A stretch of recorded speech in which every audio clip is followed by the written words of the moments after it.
আসসালামু আলাইকুম। Hello everyone, Sumaiya story চ্যানেলে আপনাদের সবাইকে স্বাগতম। আজকে আপনাদের সাথে 1.5 কাপ আটা এবং অল্প একটু মুরগির মাংস দিয়ে দুর্দান্ত স্বাদের একটি নাস্তার রেসিপি শেয়ার করব। এই নাস্তাটি যেমন ক্রিস্পি হয় তেমনই খেতে মজা। নাস্তাটি তৈরি করার জন্য প্রথমে একটা বাটিতে আমি 1.5 কাপ আটা নিয়েছি।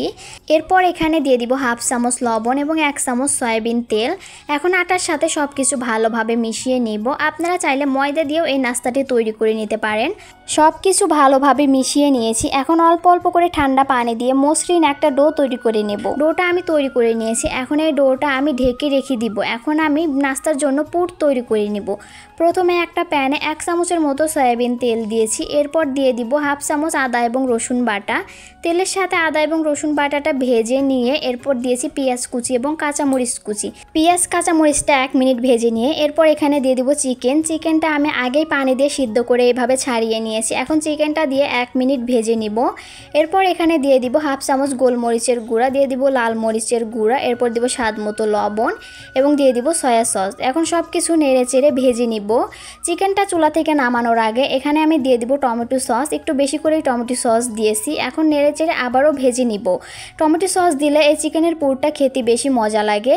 আমার চিকেনের পুরটা রেডি। এখন আমি চিকেনের পুরটা নামিয়ে নিব। চিকেনের পুরটা দেখতে কিন্তু অনেক লোভনীয় লাগছে। এখন এই পুরটা আমি একটা বাটিতে তুলে নিব। চিকেনের পুরটা আমি বাটিতে তুলে নিয়েছি। এরপর আমি যে ডোটা মাখিয়ে রেখেছিলাম এই ডোটা কিন্তু অনেকটাই সফট হয়ে গেছে। এখন আর একটু ভালোভাবে মথে নিব। এখন এই ডো থেকে আমি ছোট ছোট করে লেচি কেটে নিব। আমি এখানে 1.5 কাপ আটা থেকে 5টা লেচি কেটে নিয়েছি।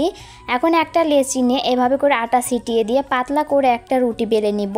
এরকম পাতলা এবং বড় করে একটা রুটি বেলে নিয়েছি। এখন রুটির উপরে দেওয়ার জন্য 1 চামচ কর্নফ্লাওয়ার এবং 1 চামচ সয়াবিন তেল দিয়ে মিশিয়ে এই মিশ্রণটা তৈরি করে নিব। মিশ্রণটা এখন রুটির উপরে দিয়ে দিব। এরপর পুরো রুটির উপরে আমি এই মিশ্রণটা মাখিয়ে নিব। এখন আমি রুটিটা 2 সাইড থেকে এইভাবে ভাঁজ করে নিব। আপনারা দেখতেই পাচ্ছেন যে আমি কিভাবে কাজটা করছি।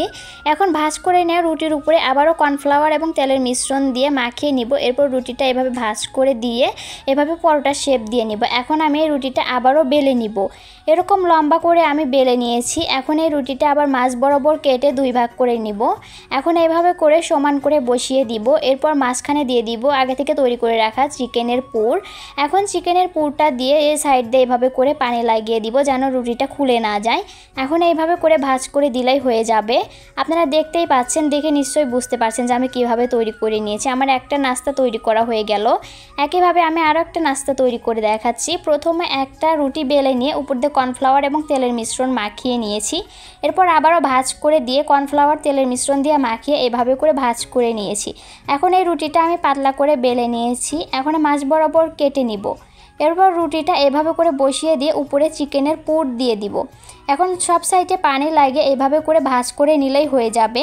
আমার আরও একটা নাস্তা তৈরি করা হয়ে গেল। এভাবে করে সবগুলো নাস্তাই তৈরি করে নিয়েছি। এখন আমি নাস্তাগুলো ভাজার জন্য একটা প্যানে পরিমাণ মতো তেল দিয়ে ভালোভাবে গরম করে নিয়েছি। এখন একে একে সবগুলো নাস্তা দিয়ে উল্টে পাল্টে ভেজে নিব। আপনারা চাইলে চিকেনের পরিবর্তে এই নাস্তাটি ডিম দিয়েও তৈরি করতে পারেন। পেঁয়াজ মরিচ ভেজে নিয়ে তার ভিতরে ডিম ভেঙে দিবেন। হালকা একটু গোলমরিচের গুঁড়া দিয়ে ভেজে নিলে হয়ে যাবে। এরপর এইভাবে করে নাস্তাগুলো বানিয়ে নেবেন। আমার নাস্তাগুলো ভাজা হয়ে গেছে। নাস্তাগুলো কিন্তু অনেক সুন্দর একটা কালার হয়েছে। তেল ঝরিয়ে সবগুলো নাস্তায় আমি তুলে নিব। নাস্তাগুলো আমি তুলে নিয়েছি। আপনারা দেখেই নিশ্চয়ই বুঝতে পারছেন যে নাস্তাগুলো কতটা বেশি ক্রিস্পি হয়েছে। আমি একটা নাস্তা আপনাদের ভেঙে দেখাচ্ছি যে ভিতরটা কতটা সুন্দর হয়েছে। ভিতরে চিকেনে ভরপুর এবং অনেকগুলো লেয়ারের সৃষ্টি হয়েছে। আপনারা দেখলেই বুঝতে পারছেন। এছাড়া এই নাস্তাটা যে খেতে এত বেশি মজা, বাসায় একবার হলেও এই নাস্তাটি তৈরি করে দিবেন। ছোট থেকে বড় সবাই অনেক মজা করে খাবে। এছাড়া বাচ্চাদের টিফিনে বা বিকালের নাস্তায়ও ঝটপট করে তৈরি করে দিতে পারেন। আমার আজকের এই রেসিপিটা কে কোথায় থেকে দেখছেন কমেন্টে জানাবেন। আর ইউটিউব থেকে ভিডিও দেখলে চ্যানেলটি সাবস্ক্রাইব করে দেবেন এবং ফেসবুক থেকে দেখলে ফলো দিয়ে পাশেই থাকবেন।